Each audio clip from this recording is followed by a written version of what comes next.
Welcome to the Home Health Pros podcast, built for home health agency owners who are tired of relying on referrals and want to take growth back into their hands, sharing the best practices to consistently grow your home health agency. Today, I'm joined by the amazing, the very handsome Albert Sloss. Oh, this way. Hey, co-founder of HomeHealthGrow.io. And if we haven't met before, my name is Ryan Clark. I am the other co-founder of HomeHealthGrow.io.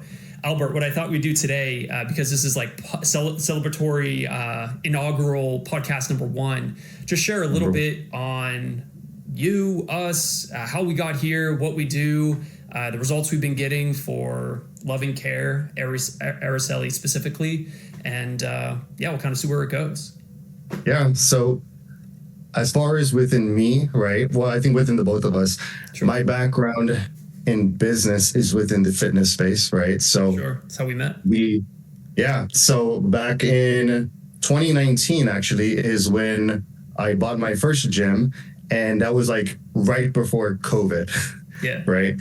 And that is when we signed with Alex Hormozi with Gym Launch, right? In 2019. And we scaled that business to $1 million a year within 12 months. Nice. And that was going through COVID and the whole like chaotic stuff going on. And so like COVID.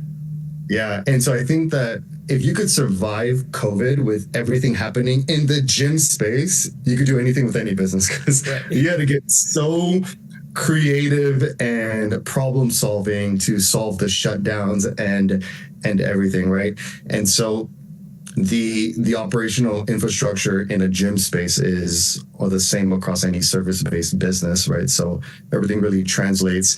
And we met at a Gym Launch mastermind in Austin, Texas with Alex Hormozi. I remembered, it was the hybrid event. Yeah. It was when hybrid got launched. Yeah, we were working out. And I actually found that photo and I was like, oh damn, I have a photo selfie of us from, dude, send it to me. Oh, that's so funny. I love it. That's so cool.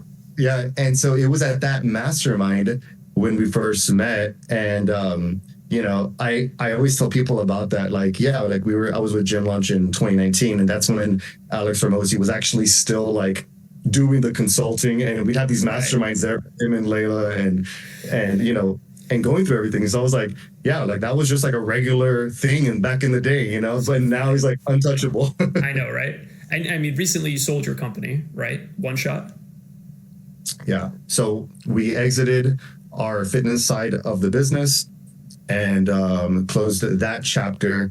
And that was quite the exciting thing for me, because it's like being in that space for like, gosh, I mean, I started off personal training when I was like 18, so we this have is a very similar story. I was 18. Yeah. Too. So like I started personal training at 18 years old. I am 37, right? Now so it's like 21. I'm going on almost 20 years. 20 years old. Look at me. The sign of you. In the space already, in the fitness space. And, starting off at personal training, eventually opened up juice bars, eventually moved on to a meal prepping company. And then that evolved into the first gym I opened, which was just personal training and a gym facility rental. And then that evolved into the next facility, which was One Shot. And then now we exited that. So multiple exits of multiple businesses, and lots of experience that have come with all that, man. Yeah, no, I'm sure of it. And what about what'd you say? Oh no! I was gonna say about your background in that. Oh yeah. Oh man, let me lay it in for you. Not super exciting, but similar to you. I've really only done like 3 notable things. Right? It's like I started personal training like when I was 18, and I didn't know that when you rent space, right? For a gym, people don't just want you as their trainer. You have to like court them, and I didn't know that. I was so naive. So instead of going to work for a gym, I wanted to do it on my own because I wanted the control. I wanted the increased pay, right? Because when you go to a gym, they pay you like half. And I think back then it was like $50 an hour for a session.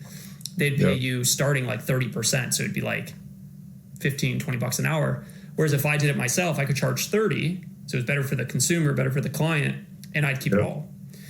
So I found a gym, the only gym in my area, like a 20-mile radius, that would rent for me. It was like $275 a month, and I didn't have any clients. So my strategy was stand at the door from 7 a.m. to 9 p.m., just stopping midday to go to the workout and to go to the bathroom.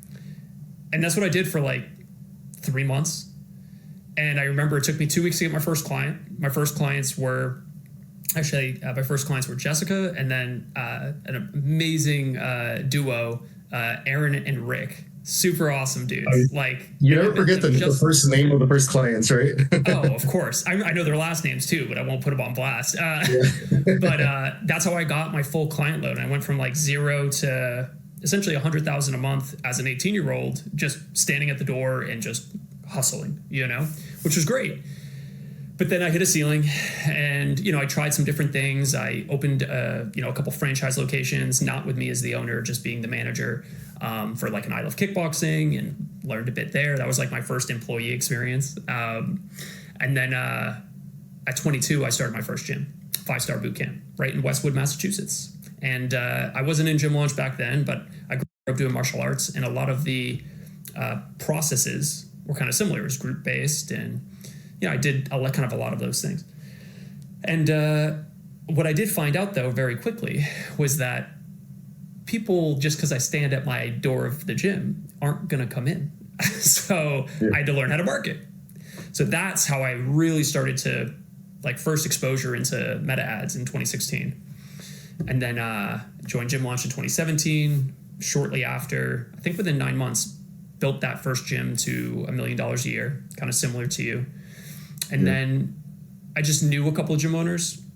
Some of them were I Love Kickboxing franchise owners. Some of them weren't. And they were like, hey, man, how'd you do it? And I'm like, I did this. And they were like, can you help me? And I said, sure. And over the span of a few years, I took ownership in about 7 gyms. Just, partnership. So profit sharing, some equity. And then right around 2019, I was kind of burnt. I was toast. I lost all my passion. And I think a lot of that was because I had gotten into fitness kind of like you, right? It's like because you love fitness, you love people. And now here we are on the business side. So that was like my first spiritual awakening. Oh man, what am I doing? What existential crisis? I have more money than I need, but I just am not fulfilled. That's when I essentially got out of the gyms, right? Literally 2 months later, COVID shut everything down. So some I sold, some I closed, some I just got out of. And then I essentially took a little hiatus. Came back in 2023 to start my online RM Body Transformations. We went from 0 to 300,000 a month in 9 months. And then just recently in January, exited that. And then started talking to Albert. Yeah. And that's kind of how it happened. Like, it just so happened that I think that we both were at these exits of different companies, and I always had this in the back of my mind of helping home healthcare agency owners, because one of the clients I would personally work with has a home healthcare agency, and which is Love and Care. Yep. And over the time of working with her, learning about her business, I was like, wow, so you just get people and the government pays for this service for them. And I was like, so you don't Medicaid have specifically. For Medicaid specifically. Yeah. And so as I started learning about her business, I was like, this is such an easy business, because the one thing that she would mention was that they relied on caseworkers to get new clients, right? And so I told her, what happens when somebody just calls you and just says, hey, I need services, I have Medicaid? And she was like, well, we go through this other process. Takes a little bit longer, but they eventually get in. Mm-hmm. And so after I learned a lot about that business, right? Because at least in the fitness business, that I think the benefit that me and you had working with Alex and Gym Launch is that it forced us to become business owners and not just gym owners. Yeah. Right? Yeah, you learned a lot about business. Huge. Yeah. And so it's like when when we were in gym launch, they taught you how to be a business owner, meaning learning the components of business, right? The 5 core functions of business, knowing marketing, knowing lead nurture, knowing sales, fulfillment, retention, ascension, right? And learning all the conversion metrics that go into business, right? And so because of that, when I talk to anybody about business, I'm thinking about those 5 core functions and identifying what is the constraint of this business. And so when I spoke with Araceli and learning about Love and Care, I was like, so the only reason why you can't double or triple your business is because there's not enough caseworkers sending you people? And she's like, yeah. So I'm like, okay, so you're relying on referrals to get clients. You don't have any other acquisition channels. Right. She's like, well, no. And I was like, oh, okay. And so initially, my thought process was, I told her, let me run a test for you, and I'm going to implement all the things I know about business, right, marketing, strategy, and I just want to see if it works for your business. Okay. So I'm going to do this for free, and I'm going to see if it works under one condition, that you will mentor me in opening a home health care agency just like yours and get the licensing and whatnot. That was the plan in the beginning, right? That was the plan, because I was like, if this works, I'm like, I will just open one and I'll just scale that thing like crazy and open them up multiple locations, and then do an exit. Yep. And so then when I did the tests, I was mind blown, because I'm like, oh my God, we're getting $5 leads, $8 leads. It's just like, it was just so much inflow. More importantly, what that turned into with CAC. Like this is for Medicaid specifically, and we'll go over these numbers more specifically in a second. Yeah. We're going to pull back the curtain and show you all the numbers. But Love and Care, Araceli is the owner, was getting right around $200 customer acquisition costs, which means that for every $200 she spent in ads, she got a new client from. Now, obviously, it's a little bit more for private pay, but it's, I agree. When you showed me those numbers, dude, like... I was like, all right, this is what we're going to do. Like my socks were blown off. Because I was mind blown, because I'm like, how long does the average person stay with you? Right. And she's like, she's like, I've been open 22 years and I have clients who've been with me for 20 years. And I'm like, sure. Okay, well, let's just look at the last 6. You know what I mean? Let's just let's calculate an LTV off the last 6. And, LTV at, 14,000 around there in profit. LTGP, which is lifetime gross profit, meaning after the caregiver is paid, what's left after that was about $14,000. And so I told her, so it's costing us $200 to acquire a single client, and you're going to make $14,000 in profit. It's like, imagine there was a money machine. And like you could literally take a $200, put it in, and it gives you $14K. It's like, how many times are you going to do it? You're going to do it until you run into another constraint of operational operational constraint, or you just hit TAM, total addressable market. But it's like, just for context, like we come from the gym space. For me, I was getting a CAC at my gym of like $200 to $300.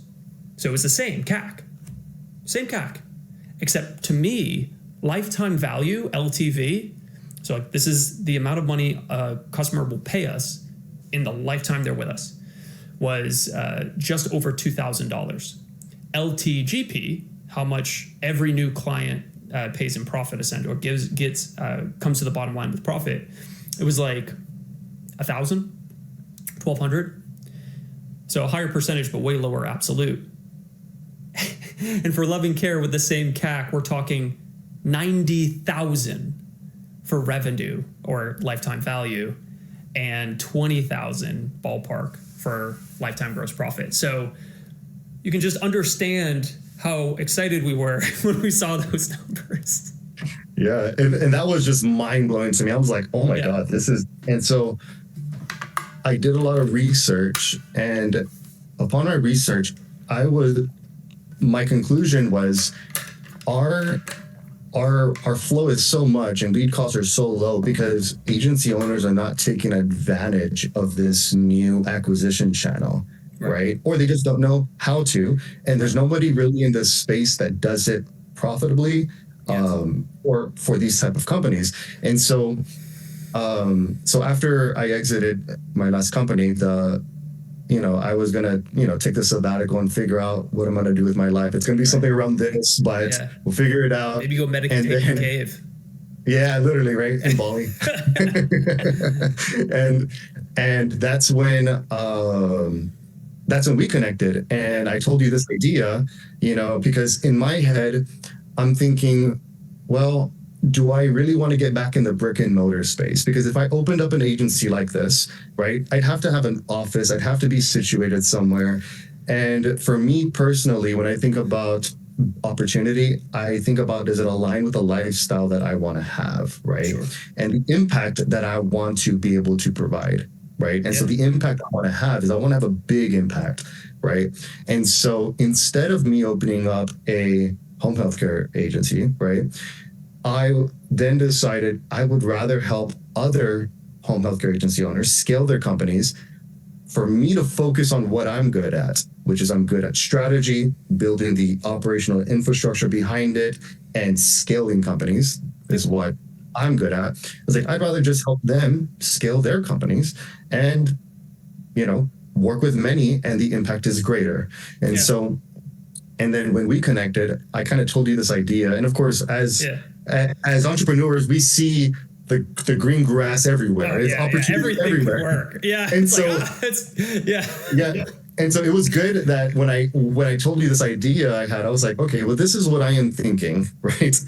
Tell me if I am crazy or if this is not good. And when you saw the numbers, dude, like, you pretty mind blown, right? What I just kept saying was like, these have to be wrong. I was like, you carried an extra zero. You effed up, And just to backtrack really quick, I mean, the other reason, at least the thing that I know you told me and that I believe as well, is like, the big problem with us starting our own agency is we are essentially having to grab, especially if we do Medicaid, like we can't even get a Medicaid license. Like we can't even get the licensure that we need because like I was looking at the CMS list for every home health agency in America that is, and I told you about this, that is Medicaid enabled. And I only, 10% of the list are Medicaid enabled, and they are less than 5 years of age. Right? Yeah. So I know you're probably a lot more long-term thinking than I am, but I like to grow things, and I like to grow things very quickly because that's what excites me. I like growth. It's the most fun. So I think about, man, it's going to take a ton of time, bunch of learning curves to essentially have to get all that operation, all that, not even operational, but legal kind of locked down to do things by the books, where it's man, well, if we just do the marketing, that's a lot easier to do, right? Marketing, lead nurture, sales, we can scale a lot faster. Yeah, at least take advantage of the first 3 core functions of that business, because any service-based business, and meaning service-based, meaning that you give a service to somebody, right? Home healthcare agencies are offering a service to people, right? And so the better thing is hey, how about you focus on delivering the service that you're good at already, right? And let us take care of the other half, the marketing, the lead nurture, and the sales part of the business, which are the 3 main parts that grow a business. Mm-hmm. So if any business is not growing, it's because those 3 parts are not done effectively. Right. Or because they're not holding on to anyone if they have super good growth. But that's usually not the case, right? Usually at least the agency owners I talk to and that we're working with now, usually have pretty good back ends, right? Holding on to clients for years. So. Yeah. And also because I believe that client, that avatar that home healthcare agency owners deal with, they need it. Yeah. Right. They really need this caregiving service. And when they develop that relationship with their caregiver, it's similar to personal training. Once they've developed a relationship with a trainer, they don't want to switch. People hate change, unless it's a bad experience. Yeah, that's true. I would even say it's a step further than that, because it's when you're working with a trainer, you can get fit and then be done. And then you just want to stay because, there's, like you said, a relationship. I think it's 2-pronged for home health, because you're not going to get better. You're not going to de-age. Yeah. If you are having memory loss, you're not going to all of a sudden have a come to Jesus moment and be good. Or, if you're old and you need help bathing or cooking or you're frail, you're not just going to hit the goal. It's like, no. The goal is to keep living. The goal is to keep getting help. So yeah, it's just a service that you essentially never ascend from, which is great when it comes to the LTV of the home health agency. Yeah, because the way I see it is these companies can grow as fast as they want to grow, because there's so much growth potential that could happen. Yeah, and so the first thing is solving the first part, meaning how do I get clients consistently month after month, right? Because since most of them rely on caseworkers, sometimes word of mouth, it can be very inconsistent. Some months you have a lot, some months you don't. But when you have something consistent and predictable, you have control over how many clients you want to acquire each month. And I like to grow things as fast as possible and then finding the next thing that breaks, which for the next thing for most companies is we don't have enough caregivers. And that typically becomes the next problem. Yeah, right? Makes a lot of sense. I think it's, it's really interesting because I think what this gives people specifically, like with what we're doing with Home Health Grow, is it's giving agency owners for probably the first time control, like a lever over growth, where if they set a goal, like I talked to one of our clients who's coming on board, Tim, he's awesome. You're going to love him. I know you haven't met him yet, but he's like, I want to double this year, maybe triple, next 12, 18 months, I want to double, triple. And he's like, is that possible? And I said, yes, because there's only 3 things that we need to look at that will stop that from happening. Number 1, how much you spend. Because once we find your CAC or customer acquisition cost, guys, I'm telling you that if you're listening right now, you're going to know all these acronyms. Trust me, it's going to be great. So CAC, customer acquisition cost, right?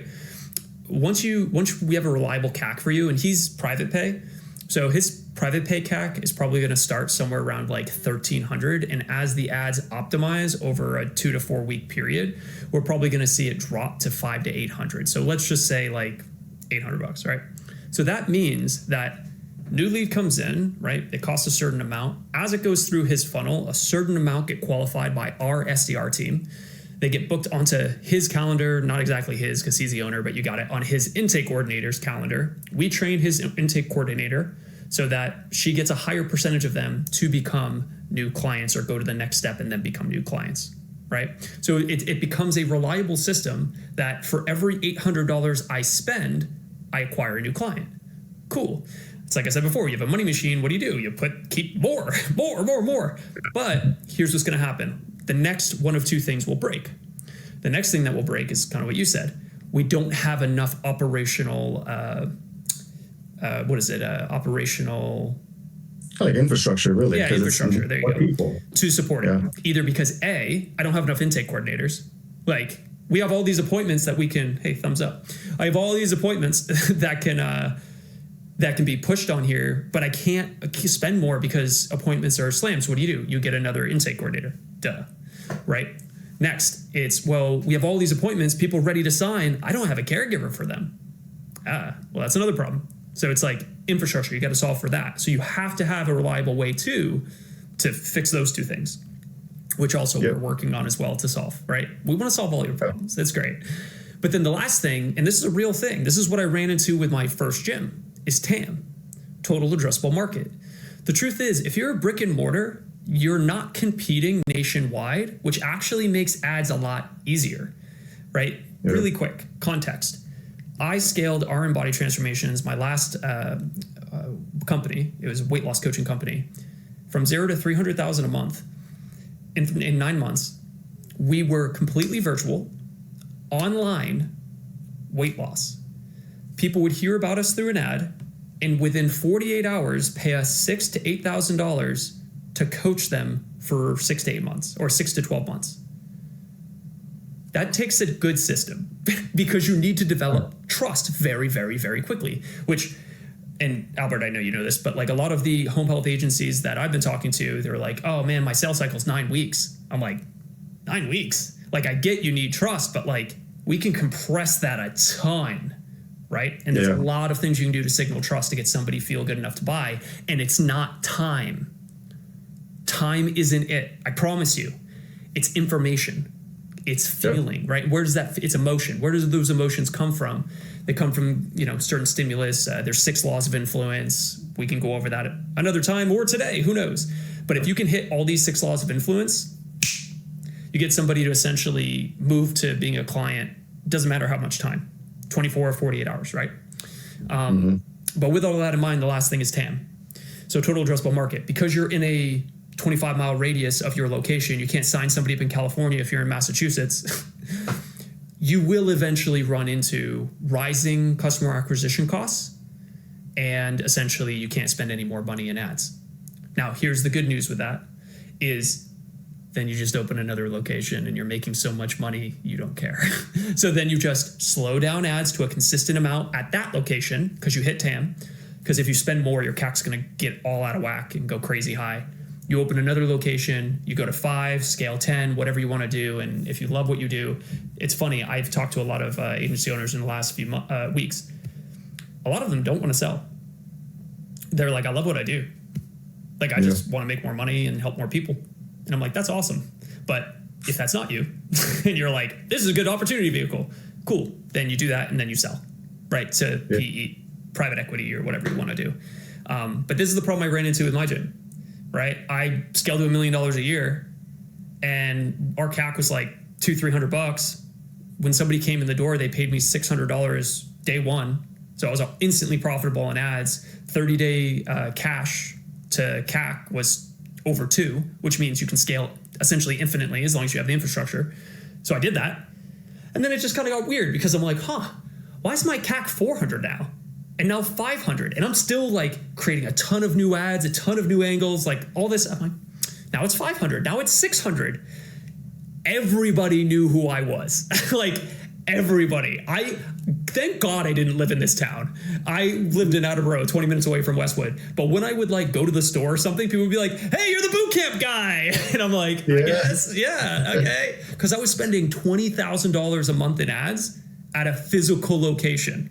For context, when I went online, our body transformations, we were spending $100,000 a month in ads at one point.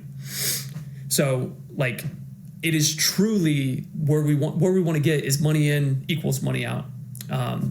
That's my rant. Yeah, no, and the same thing happened to us at One Shot, right? And in a brick and mortar, again, for us, our business model for brick and mortar, like our typical prices range from $3,000 to $10,000, even $14,000, right, within programs.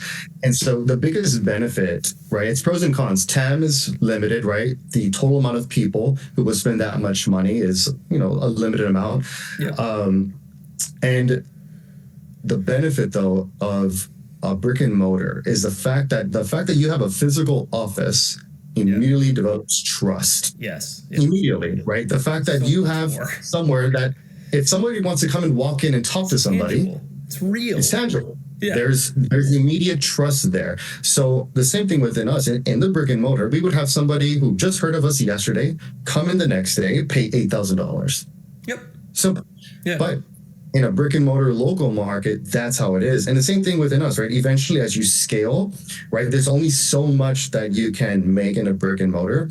And the same with us, our CAC was 300, then we saw it go to 5, and then 6, and then 8, and then 1,000. I was like, okay, it's still profitable because our LTV was 13,000, right? Yep.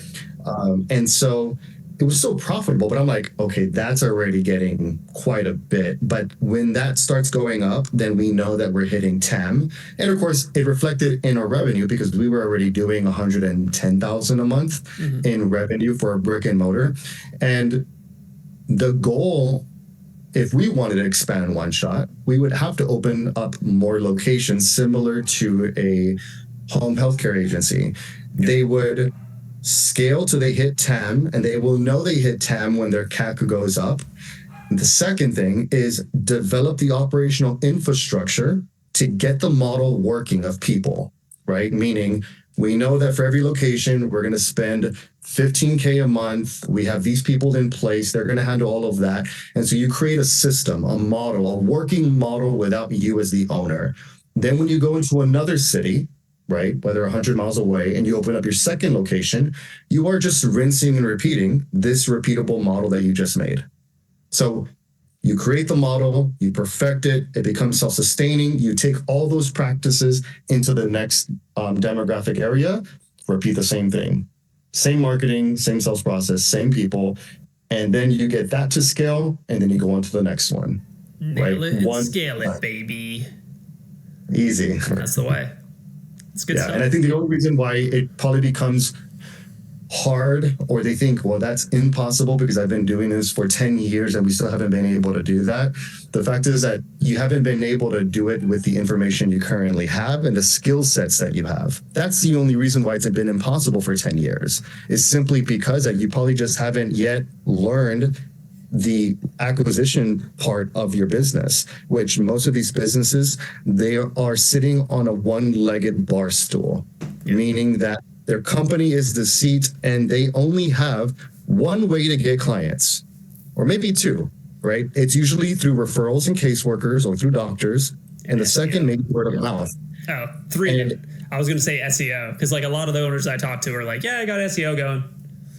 Yeah. So it's like they pay $500 a month or $1,000 a month for like, SEO, or maybe some like really limited PPC stuff with Google. Yeah, like maybe they have some like Google ads, and even then it's probably still unreliable, right? It's super limited too, because it's all about how many people, can go. Like Meta is such a wider net to cast, but we can talk more about it. A much wider net, and it's more trackable, right? And so we need solid legs for this bar stool. A solid leg meaning like you probably have one solid leg right now, and that is through referrals. Your other legs are probably very weak and cracked and inconsistent, so they don't count, right? And so we need reliable ways to get clients. And with Meta using ads through Facebook or Instagram, the older generation are on that platform. That's where the customer's at, right? They are on Meta more than they are on Google. And just for context, obviously the client is your client is not who we targeted. That doesn't make sense. It's their kid, right? It's the 50, 60-year-old son or daughter. They're on Facebook. They're on Instagram. Way more than you would think. Because like we think of like, I still at least think of social media as kind of like, oh, it's hip and trendy. Like TikTok might be hip and trendy, and they might not be there as much. But man, when you see the demographics for Facebook and Instagram, 40 to 60 is the main demographic now. That's what it is, yeah. It's crazy. And they're out there all day, and the algorithm is built to keep you scrolling. So I think the biggest mistake is you're putting all these marketing dollars into Google, PPC, and SEO, when in fact, how often are people on Google in comparison to Facebook, connecting with their family, friends? And now with targeting is so good now. Like, I'm sure you guys like out there listening, it's like, I know probably this happened to me just recently. I'm sure it's happened to you within the week, Albert, where you're talking to someone about something and then you see an ad for it and you're like, they must be listening. They are. So it's or, you're logged into your Google account or your Apple iCloud, you're on your phone, you do Google something, but you don't do anything with that. And then you get retargeted by us. And then boom, you see, So it's like, it's really, go ahead. This is the one thing I never mentioned to you. Yeah, go ahead. And maybe you saw it in Love and Care's ad account, right? So we have three different ads running, three different ad sets running, right? So we have the main one for, elderly people and whatnot, son and daughters to take care for caregiving. Yeah, the Medicaid. Then we have the private pay campaign, and then the retargeting campaign that we have set, right? And so a retargeting campaign is basically anybody who visited your website, anybody who looked at your ad longer than 5 seconds, anybody who clicked, did anything, right? This specific campaign retargets those people and shows them more ads because they showed interest. The retargeting campaign inside of Love and Care, the lead cost in that is like $1 to $2 per lead. Wow. For the retargeting campaign. So if we're closing 3% of total leads, which is usually what we're doing right now across Medicaid and private pay, I mean, private pay is a little bit higher, so probably Medicaid. I mean, we're looking at $80 CAC, like like $70 CAC. That's insane. So like a blended CAC probably dropping lower to like 180 or 190. That's crazy. Yeah. That's exciting. And that's because obviously Medicaid campaigns for Medicaid agencies will get lower CAC, but even for private pay, the worst case scenario, it's 3 times more, $600. Like, you know what I mean? So it's still, there's still so much room to grow as long as the agency is targeting the right type of people. Yeah. 100%. And what I mean by that is that as an agency owner, you get people in hospice, you get people who are just like, disabled maybe, you get all types of people, right? And it's being able to identify, of all the clients we have, you need to take all your clients, find out you have to segment your clients. Which are the clients who have stayed with us the longest? Okay, it's these. These have been here for 3 years. Okay, what are the common characteristics of these clients that we have? It's like, well, they are all actually between the ages of 70 and 80, right? And it's like, okay, 70, 80. Now, what conditions do they have? Do they have dementia? Do they have Alzheimer's, right? And you slowly get very narrow into who is that client who pays your agency the most money over the course of their life. Then we go and we create an ad that reflects that perfect client that stays with you the longest. And then this is how we end up getting the right type of people into an agency and not just tire kickers or, unfortunately, clients who are in hospice where it's like they're probably only going to be with you for a few months, sadly, right? So it's being able to get very clear on who is my avatar in my home healthcare agency that's going to stay with me the longest, pay me the most amount of money. Yep. Yeah. Right. Let's look at the numbers, shall we? So this is Love and Care's Medicaid campaign. This ran 6 months. So she spent just around $14,000 in ads and got about 2,795 leads. Averaged around $5.11 per lead. This was for 3 different locations, right? She started in her Dallas location. Yeah. Yep. We have a South Texas, Dallas, and Austin, Texas. Average that went to an intake call was 7.1%, right? Give or take. So about 198. 50% of those set appointments with the caseworker to come out. 100% showed. 100% got the physician letter. Of course, requiring follow-ups from the intake coordinator, and very high close rate, 72% became new authorizations. All in all, lead to close was about 2.5%. Now, the funny thing is, so like I recently joined Home Health Grow, right, in early March, right? You'd been running this campaign for 6 months before, and of course you had these numbers, which is why I was like, oh my God, we got to do this. I don't want to take all the spotlight and share all your discoveries, so feel free to cut me off anytime. But one of the main things that we found, or that you found, was, if I'm not mistaken, how can I say this delicately? Well, yeah, I'll say it plainly. The leads weren't getting hit very quickly. So the speed was slow and the follow-up was non-existent. So right around like the 3-month mark, I believe, it's like that started improving, where, okay, we got it up a little bit, we increased speed, but it never got to the point that it was like really, really good.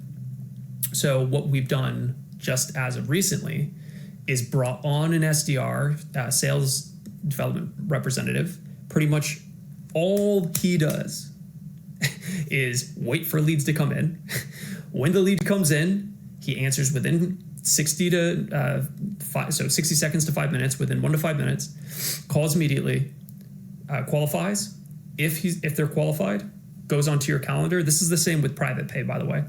Goes right onto your calendar. If they don't pick up, that he calls 2 to 3 times day 1, 2 times day 2 through 4, and then once for the remainder of the 7 days, and then they go into a long-term nurture sequence, right? So obviously we don't have numbers on this yet, but what is your best guess about what this is going to do to conversion just on that top part, lead to intake call? You think it's going to double? I feel that like the biggest thing initially was that we opened up the faucet of leads and they were just pouring in so much, right? Yep. And so Chaos. yeah, and She's overwhelmed. what that led to is it led to us figuring out the constraint, right? Which was a solely person who is responsible for the leads, and that's it. They don't do anything else. And this may be a big mistake that a lot of agencies do, is that they have an employee doing multiple tasks, and handling leads is one of them. All in one. It's like, no. Yeah, no specialization. This person, what we call an SDR in marketing, sense, but for you, think of this as a pre-intake coordinator per se, Yeah. right? Yeah, because this is because the thing is like whenever you're getting leads, speed to contact is everything, which is why this is a sole individual employee. That's all they do, right? Mm-hmm. And so now that we recruited, interviewed, and we're going to train this person to handle those leads, we are expecting at least, 3x the conversion, I would imagine too.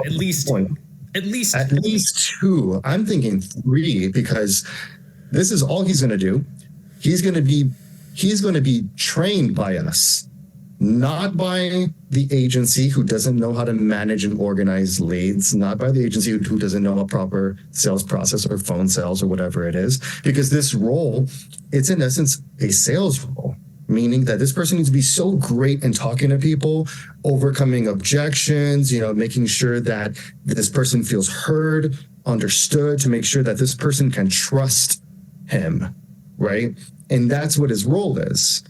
And so when that person is being trained by an organization like ours, they're going to perform at the highest level, especially if they're being coached on a weekly basis by us. They're sending reports to us of what they're doing and whatnot. And that's why I see at least 2 to 3x in the conversion. And just being conservative, let's just say that we doubled it. What would that do to CAC? Now, it would cut it in half. Like, it would go to $100, which means that for the same ad spend, she added, instead of 6.5 million, 13 million in projected new revenue. Now, that's just wild. Like, you can see the returns. They're just ridiculous. LTV to CAC, LGTP to CAC, tongue twister. Yeah, it's wild. I don't want to spend all our time talking about the Medicaid. I want to go over to private pay in a second, because a lot of people listening or that are agency owners don't qualify, right? So they have to go private pay. But really quick, if you do have Medicaid and you're not using this system, don't do that. Use it, please, because like my question to you would be, do you hate helping people and do you hate money? Because like, look at these returns. These are based on Loving Care, Araceli's, who's the owner, real numbers. Her lifetime value, $93,600 per client, which means that's the average amount that a new client would pay her over the lifetime. Average lifetime gross profit, $21,600. We found out these numbers really easily. Her average client stays for 6 years. Her average new client for Medicaid pays $1,300 a month. Obviously, if you're private pay, that number's a lot higher. And her average new monthly gross profit was $300 a month, right? Medicaid, a lot lower than private pay, sure. But when we look at those numbers, that's what it spits out. And then we can see what actually happens bottom line for her business. So we can see that in this 6-month period, her ad spend was, about $14,000. Our fee is about $30,000 for those 6 months. Total investment, $44,000. Year 1, she's going to make an additional $1 million in revenue, a 2,400% return. Just gross profit, about a 477% return. But that's not where it stops, because her LTV it's like longer than a year, right? It's not just for the year, it stacks. Because, and I say it stacks because if she, she gets the client year 1, they keep paying her year 2. And then they keep paying her year 3. So in year 2, we double it. She's made now 2.2 million extra from that original $44,000 investment. And it keeps going up. We can see the same thing's true for gross profit, right? So, like, what system do you know, legal, that you can put $1 in and get 100x back in gross profit, 460x back in revenue? Now, are these numbers quite as high for every agency? No, they're not. But they're still extremely good. So let's look at private pay for a second. Now, the testing we've done with Araceli for private pay, very minimal.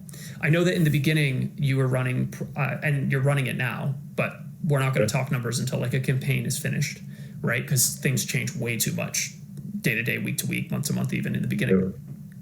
And we are starting some private pay campaigns for other clients soon.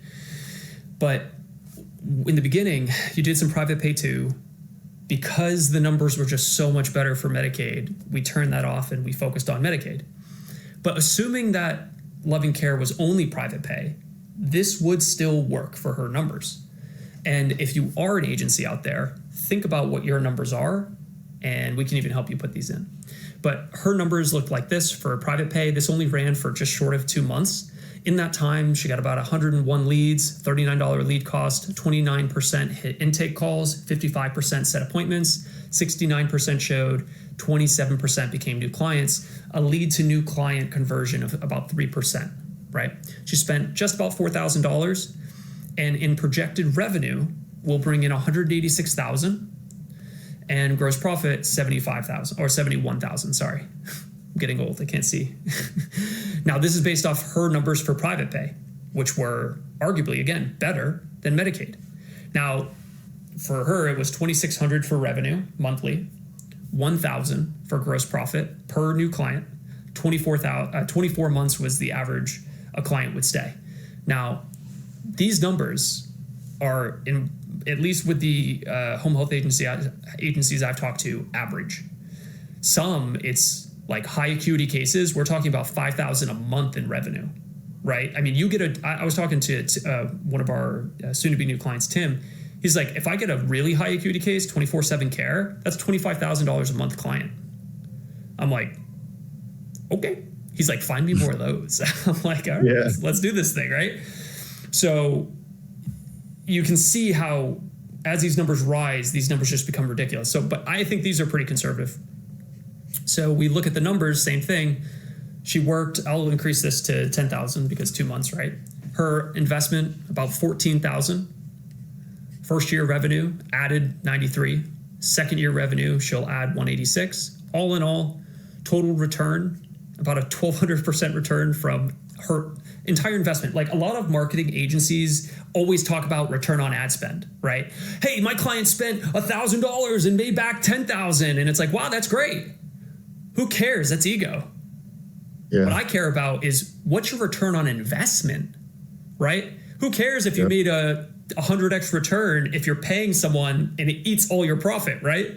So I like to look at it as total investment, what you're paying us and you're paying ad spend. And her total return, her total ROI is about 1,200%.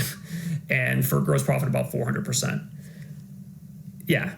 So circling back to the beginning for a second, this is why I got excited. This is why I was like, all right, I believe this business can, we can help people. We can by helping other agency owners build, we can become a multi-8-figure business per year in the next 12 to 18 months, because these numbers are so good. And all we need to do is just do it with enough people, show results, and then word of mouth is going to take over. Yeah. And I think that every owner thinks the same way, meaning if you bring me more people, if I make more money, I will pay you and do whatever you say. Yeah, right. Because at the end of the day, it needs to be a win-win. And I think that this market, home health care agency owners, is a very underserved market, meaning that there's not many people integrating this type of stuff. There's probably people teaching you how to do it and whatnot, but if you're an agency owner, you are so busy doing so many other things that maybe the last thing you have time for is how to become a marketer, how to set up an ad account, how to set up a pixel, how to create ad campaigns and offer. And it's like, most don't want to be taught how. Just like, just do it for me and give me the clients. Yeah. Make my life easier. Yeah. And that's exactly what we end up doing. It's like, you don't have to do anything. I just need 30 minutes of your time for the first month, and we will talk once a month every time after that to get updates, and we'll just consistently bring you all the clients, hire the right people, bring in the right people in place, and it makes it easy, right? Because there's nothing easier than just having everything done for you, rather than I'm going to coach you and I'm going to teach you how to do it so you can do it. Purely consult you, you figure it out, I'll just tell you what to do. Yeah. Yeah. And I think there's a lot of that in this space of, I will tell you what to do, and I will get on a call with 30 of you all and just show you guys how to create the ad campaign. And again, if you're an agency owner and you have multiple locations, or you have a large team, or you're dealing with a whole bunch of other stuff, the last thing you have time for is to be tinkering around with your computer, trying to follow instructions and figure it out by yourself. It's like, how about we just build the machine for you, and then we'll teach you what these metrics mean so that you know how to make the adjustments. And yeah, I believe it's just an exchange. Look, you pay with time or you pay with money. Like any service done right, you should compress decades into days, right? You should essentially be able to say, all right, I'm getting a result way faster because of it, and now I don't have to learn the skill, right? It's like, do you, a lot of us don't clean our own homes. Why? Because we can hire somebody for $10 to $20 an hour to do it for us. Yeah, but shouldn't we learn the skill and do it? I don't want to. I can go do something else and make more money. Guess what? So can you. Why should you, so this is another argument I hear, is like, why wouldn't I just hire a marketing person to do this on my team? Well, let's play this out. You hire a mid-tier marketing person, you pay them $5,000 a month, right?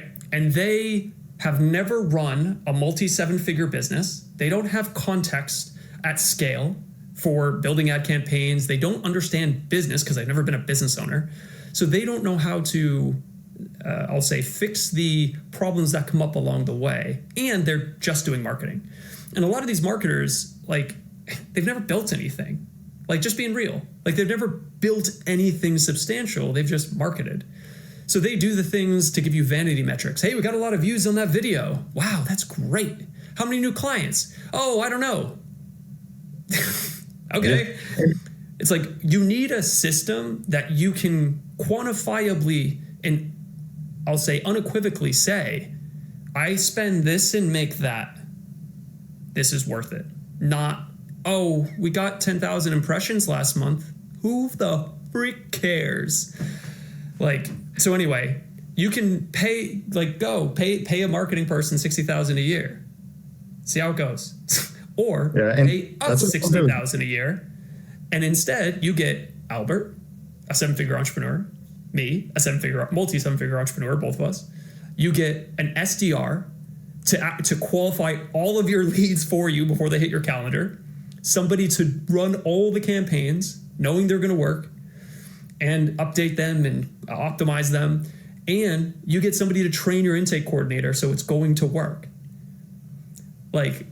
We want to compress as much value into it as possible so that when you compare the two, if you're paying a marketing person $60,000 a year, fire them and hire us. We'll make you way more money. And I say that kind of tongue in cheek, but I'm also very serious. Yeah, because at the end of the day, I think a lot of them will hire a marketer, right? And that's the position label. And what they end up doing is, maybe they will make some video for you, or what they probably do is try to go develop relationships at the hospital with caseworkers and whatnot, right? But if your issue is, I'm not getting consistent leads from caseworkers, it's not the caseworker's fault. Right. It's probably your marketer's fault, right? Because if that's their responsibility.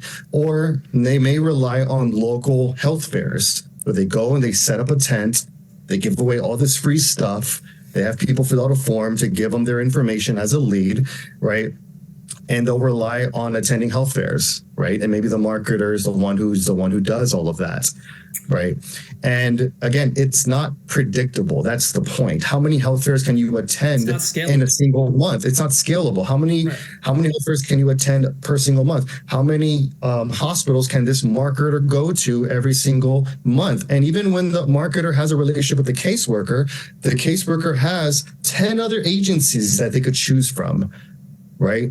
And you're saying that my marketer is so good, he's going to get me all of them? Well, probably not, because that caseworker is they get a case and they're going to think, which of these 10 agencies are we going to give this one to, right? And so then your business is basic. Its lifeline is the caseworker's decision. So your growth is based off of what that caseworker decides of who they're going to give the client to. And so the marketer in this business, I don't even think it's actually necessary, to be honest. But I think it's the old school way. It's the old way of marketing for this type of agency because it's the only way they know how to. But I know when they get this type of system in place and they see the consistent inflow coming in, you will like more consistent clientele coming in every month reliably, right? And they will make the decision of, we can just get rid of this person because we already have something that's working. And maybe one of your regular office staff can be the one to go develop some of these relationships. You could still attend health fairs and whatnot, but you won't want to when you see the amount of lead flow and clientele coming from this one acquisition channel. Yeah. So if you are a home health agency and you're thinking, okay, what's the pitch? What's the spiel? It's pretty simple. I described it a little bit already, but we'll build and run all the campaigns for you. We're going to bring an SDR in to help qualify your leads and book them right into your calendar. And we'll train your intake coordinator to turn inquiries into new clients. That in a nutshell. We'll help you every step along the way, and we'll give you some guarantees. If you're on Medicaid, the number of clients we guarantee are a little bit different than if you're on private pay, just because the CAC's a little bit higher. We don't expect you to spend crazy amounts your first few months in ad spend. We want you to build up to it, right?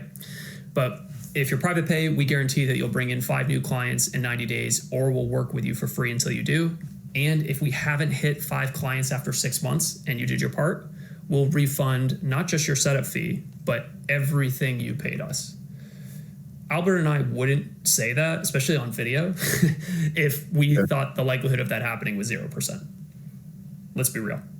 So we put that guarantee in place to put you at ease. And I think the only other part to this that I didn't mention is after you get set up, you don't pay us again until you close your first client. So you got those 3 parts for you, right? We want this to be as smooth and as easy as a transition for you to go from where you are to making sure this works. Because let's be real, I've been in the online space now for 2-3 years. I mean, Albert, he's seen a lot. He's got a lot of connections in the industry. And there's a lot of crap marketers out there. It's just we've seen a few of them, and that's actually why we've come into this space, because we're like, hey, I think we can do okay here. Yeah. And we don't want to be that. So, if you have some skin in the game, we're willing to put skin in the game and make this happen. So that's about it. So if that's you, click below this video. There's a link somewhere. Apply to work with us and book a call, a agency growth call, where you'll meet with me or a member on our team so that we can plug your numbers into this calculator and see if it would be a good fit. Because honestly, if your numbers aren't good enough, if they're just not good enough, we'll tell you, and we won't take you on, because then it'll make us look bad. So we'll be really honest. Anything you want to finish with there, Albert? No, I mean, that's about it. I mean, I think the main thing is that you're getting an entire team to work for your company. And I think that's the biggest part, is that, again, you're getting 2 7-figure entrepreneurs, right? You're getting our entire team to be able to handle these leads. Soon to be 8-figure. Yeah. And watch this will age like milk. No. On top of that, that's funny. For the fee that's paid to us, you're getting an entire team to work with you. Right. And that's the biggest value proposition. And for us to train your team, and also to train you on how to be a business owner, to understand these conversion metrics so that you can understand where your constraint is in the business. Yeah. So I'm looking forward to it. Awesome. We look forward to it. It's the best is yet to come. Albert, thanks for joining me today. And click below, book your call, and I look forward to meeting you. Bye. Bye.